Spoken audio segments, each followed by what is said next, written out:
ازيكم عاملين ايه؟ انا ساره دفعه 2023 من كليه طب بشري. اتكلمنا المره اللي فاتت عن احسن المدرسين واهم الكتب اللي هتستفادوا منها جدا الفتره دي. بس قبل ما نكمل باقي المواد ونكمل باقي الكتب المدرسين، حابه ان انا اقول لكم ان انا بجد حاسه بيكم الفتره دي وقد ايه هي صعبه عليكم. غير ان انا كنت مكانكم في السنه اللي فاتت، اختي كمان في ثانويه عامه السنه دي وعايشه معاها كل تفاصيل الفتره دي. عشان كده قررت ان انا افيدكم وما اسيبكمش خالص في الفتره دي لحد يوم النتيجه، واقول لكم على كل النصايح وكل المعلومات اللي فادتني السنه اللي فاتت. يلا بينا نكمل باقي المدرسين واحسن الكتب في كل المواد. ندخل على ماده من اهم المواد ويمكن اتقل المواد من وجهه نظري لسببين. اول سبب لانها محتاجه مذاكره كتير جدا وحل كتير جدا جدا. تاني سبب اللي انتوا هتسيبوا الاحياء في الفتره بتاعه الامتحانات اللي هي شهر الامتحانات، فهتبقوا محتاجين ان انتوا تكونوا مثبتين معلوماتها كويس قوي في الفتره دي اللي هي فتره المراجعه، وهتبقوا محتاجين ان انتوا تكونوا فاهمينها كويس قوي بحيث ان انتوا تفتكروها بسهوله جدا في اثناء الامتحان بتاعها. طيب كنت بسمع مين في الاحياء؟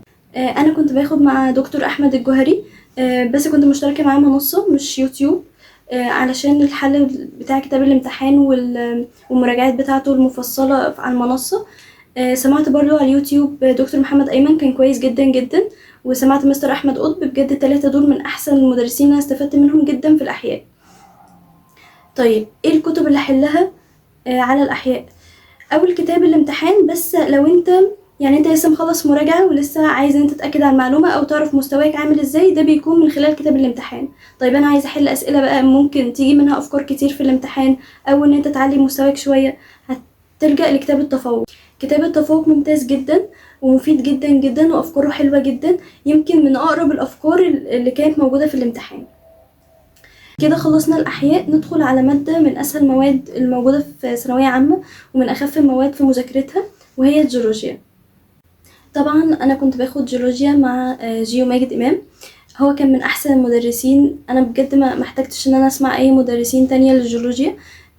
شرحه ممتع جدا وسهل جدا وتستفادوا منك جدا جدا، بتطلع فاهم المحاضرة وكمان حافظها يعني مش فاهمها بس.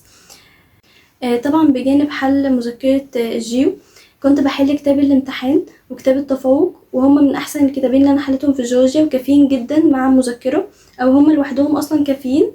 قبل ما انهي معاكم الجيولوجيا حابه ان انا انبهكم لحاجه معينه وهي كتاب المفاهيم.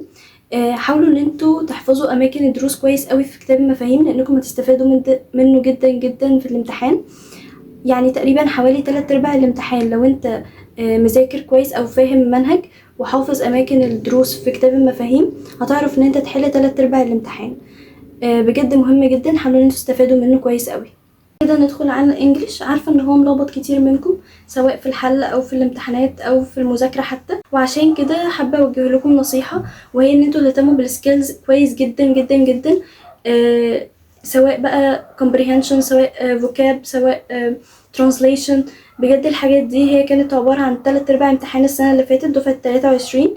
فحقيقي اهتموا بالسكيلز كويس قوي، وما تاخدوش برضو امتحاننا مقياس ليكم ان انتوا تهملوا الجرامر، لان برضو الجرامر مهم واحنا منعرفش ايه اللي هيجي السنة دي، فلازم ان انتوا تهتموا بكل الفروع بتاعته. وما تنسوش كمان القصة لانها مهمة جدا ودرجة مضمونة في الامتحان، حاول ان انت ما تفقدش الدرجات بتاعتها.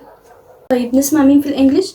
في قناة انجليشاوي حلوة جدا، والدكتور بيفهم بطريقة بسيطة جدا وسهلة جدا خاصة في ربط الجرامر ببعض.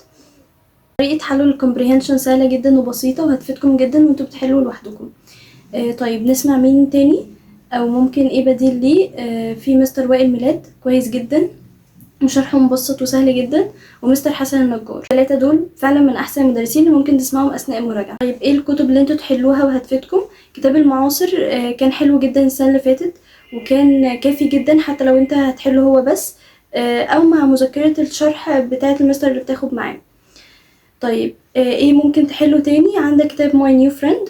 الكتاب ده كويس جدا بس لو انت عايز تزود حصيله الكلمات عندك. يعني هو مش لازم قوي ان انت تحله، بس اهم حاجة ان انت لو ما عندكش حصيلة كلمات كافية حله في الفترة دي واعتمد عليه ان انت تزود حصيلة الكلمات عندك. بس ده كان الانجليش. ندخل بقى على اللغة التانية. انا كنت اللغة التانية عندي ايطالي، فكنت باخد فيها برايفت بس كنت بسمع كمان يوتيوب. كنت بسمع سينيورا سارة، فعلا هي شرحها مبسط جدا وشرحها سهل جدا، ويعني هتحسسك ان الايطالي سهل اصلا ويتلم في اخر الشهر ده. وكانت كويسة جدا كمان، وهي بتحل القطع هتفيدكم جدا فيها.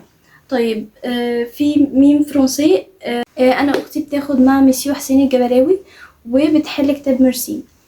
كده اعتقد انا قلت لكم احسن المدرسين واهم الكتب اللي تحلوها في الفترة دي. بس قبل ما انهي معاكم الفيديو ده كان في تعليقين مهمين جولي، حابة ان انا اوضحهم في الفيديو ده. اول تعليق هي كانت بتقول ان هي خايفة من الجيولوجيا في بعض الاجزاء زي الرسومات.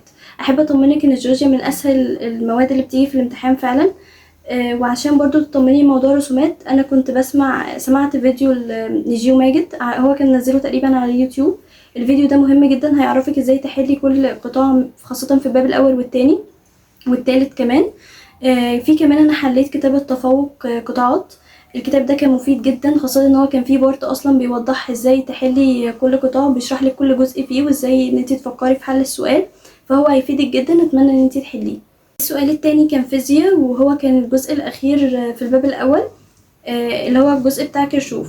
الجزء بتاع كيرشوف هو عايز اقولك ان هو مهم جدا، ولازم ان انت تكوني متقناه كويس قوي، لان هو هيفيدك جدا في حل كل الرسومات بتاعه الفيزياء في الفصول اللي بعد كده. فحاولي ان انت تسمعي فيه اكتر من حد على اليوتيوب، شوفي اكتر من مدرس شرحه كويس، وانا برشح لك دكتور كرولوس، كان شرحه بطريقه حلوه جدا، كمان حله ليه في كتاب الامتحان. بس كده، اتمنى ان شاء الله ان انا اكون فدتكم في الفيديو ده، وبتمنى لكم التوفيق كلكم.